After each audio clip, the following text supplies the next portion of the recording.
Hello, welcome back to my channel. I am Nurse Marsha, your health coach, your health advocate. I'm going to be providing you information that's going to help you navigate through our healthcare system here in the US of A. Today, I want to let you in on some secrets. Secrets that our health insurance companies do not want you to know. Everybody loves secrets, right?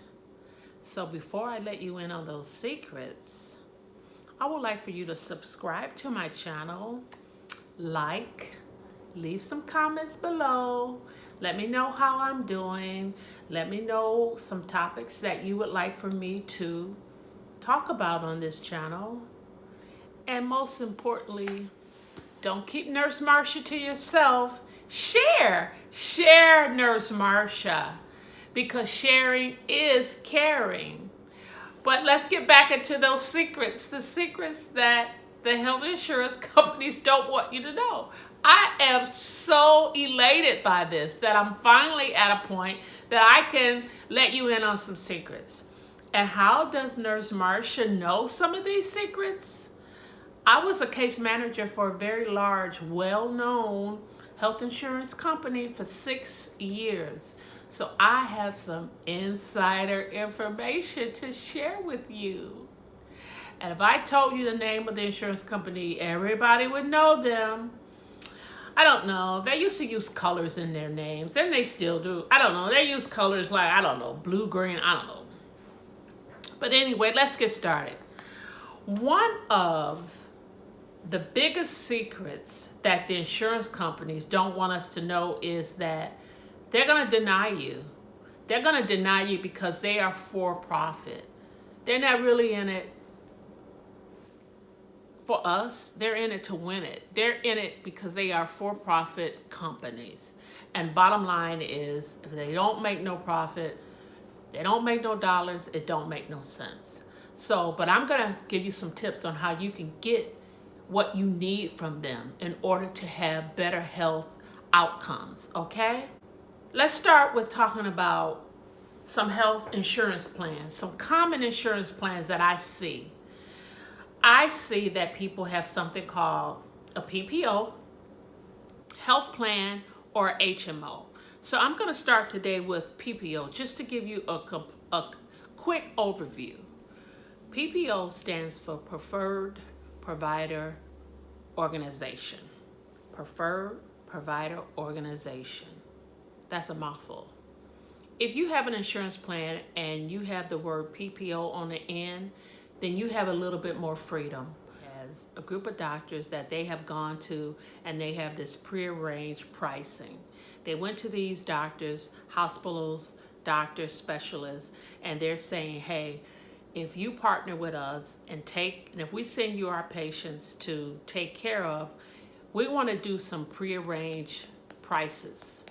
So they made deals at this prearranged pricing for the services that they're going to provide to the patients, okay? And the diagnosis. If you agree to this, you can't come back to us and change the cost or bill us for something that we said we're going to pay you $50 and you bill $100.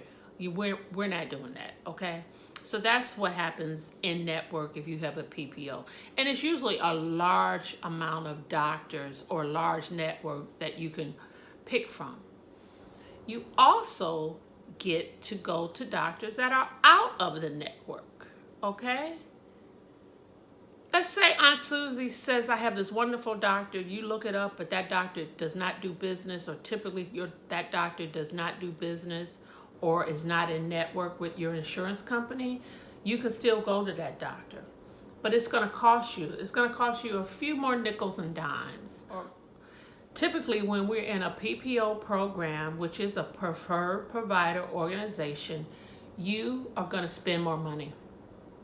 Okay? You have the freedom to choose different doctors in network and out of network, but we know freedom ain't free. It's going to cost you more money. It's going to cost you more money in co-pays, in the amount of your insurance that you pay for. It's going to cost you more money in prescriptions, diagnostic testing, etc., etc. So again, you have more freedom to choose a larger network. You can go to doctors inside the network and you can go to doctors outside of the network, but with that freedom, it's going to cost you more money because freedom costs. Freedom ain't free, right? The PPO, you typically don't need referrals to see specialists, and you don't need all those pre-authorizations. Again, that's another good thing about the PPO. You have no referrals to see specialists, and you typically don't have pre-authorization. But again, freedom is not free. It's going to cost you more money. To the next insurance companies that are typically called health plans or HMOs. HMO stands for Health Maintenance Organization. Health Maintenance Organization, okay? And in that plan, the word health plan and HMOs are used interchangeably. With that plan, you do have to see doctors in the network, but there's no out-of-network doctor. You will need a lot of pre-authorizations. Pre-authorizations for certain testing, pre-authorizations for certain medications, but you typically may not need a referral to see a specialist. In the HMOs, Health Maintenance Organization, they do want you to have a primary care doctor. They don't want you flip-flopping around to these different primary care physicians, okay? Secret number one. HMOs has been around for a long time. You may not hear the term HMO, Health Maintenance Organization, because secret number one, the insurance companies, they don't like to use that HMO because HMOs, when they first came out, they got a bad reputation because they had a lot of authorizations, they had a lot of referrals for you to even see specialists, and it really did not do the patients any service, and so they got a bad reputation. So that's secret number one. They don't really like to be called HMOs. They like to be called health plan. So if you have a health plan or you know someone that has a health plan, it's more likely an HMO. So that's secret number one. Let's go with secret number two. You can get your needs met. You can get your medical needs met with these insurance companies, and I'm going to tell you how. Secret number three, you're going to have to appeal. When you get denied for a treatment, a medication, some type of diagnosis or diagnostic testing, x-rays, MRIs, CAT scans, you're going to need to appeal. Get ready to appeal. They don't think that we're going to appeal, but you need to appeal. And you need to appeal all levels. Typically, you have a first appeal, second appeal, and a third appeal. Every insurance company is different. Get to know your plan and ask them. When you're gonna get a letter that says, oh, your doctor has ordered you blah, blah, and we're gonna deny that. And here's the process to appeal. Most people don't appeal. Most people will go to their doctor and say, hey, they denied this, what are you gonna do about it? And the doctor is not going to do anything about it because they are so busy and there's so many different health plans out here. They really don't have time. They don't have time to appeal to all these companies. So the doctor is going to say, well, your insurance company denied, so I guess you got to stay on the same medication, or, you know, we'll try something new, or, you know. And then the patients get mad. My doctor was not going to help me. But I'm here to tell you, you can advocate. You can advocate for yourself.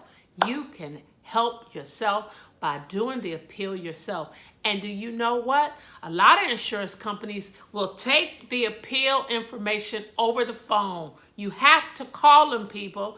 Get a cup of coffee, get a cup of tea, and sit there on your phone and wait until they answer and get the appeal process started, okay? So I'm going to give you some tips about the appeal process. So the first appeal, again, your doctor will more than likely not appeal for you, but you can do it yourself. You can, a lot of insurance companies now, they're doing these things over the phone. They'll take the information over the phone. You can also have an advocate for you, a family member, a friend, that you can give authorization for them to do the appeal for you. What you will need for that is you will need to fill out the authorization form, and that's at your insurance company that you are signing, a family member, John Doe, to deal with this appeal process for you. And that can happen. I like writing letters, okay, because when you write the letter, you can put everything in the letter. So you need to plead your case in the letter. Even if you're over the phone and they're taking that information over the phone, you need to give them some history. Give them some medical history. Medical history about that specific problem or health condition that is being denied treatment. Because a lot of time that health condition does not come up overnight. It's something that more than likely the doctor has tried other treatments and the other treatments have failed.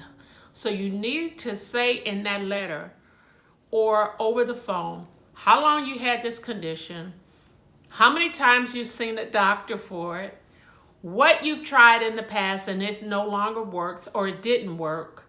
That problem is not resolved. Tell them all the lab work, all the testing that you had related to that particular health issue. You need to tell them that. You need to put that in your appeal letter, okay? Even if you're talking to them over the phone about it, put all that in. Because the insurance company, they're not looking at your history. A lot of times they don't even have your history, especially if we've changed insurance companies down through the years, right? Another tactic. You may have to put some subtleties. You may have to put some subtleties in that letter, such as you may have to hint that you might take some legal action if you don't get this resolved. They don't like that. They don't like to see in these letters that people are contemplating getting a lawyer. Okay? Is it a scare tactic? Yeah, it is. Does it work? Yes, it does. Okay? Another tip, you need to utilize the whole appeal process. Typically, you appeal, they deny, then you have to take it to step 2. They're going to look at it again. You want to utilize all of the appeal process. Every insurance company has a different process.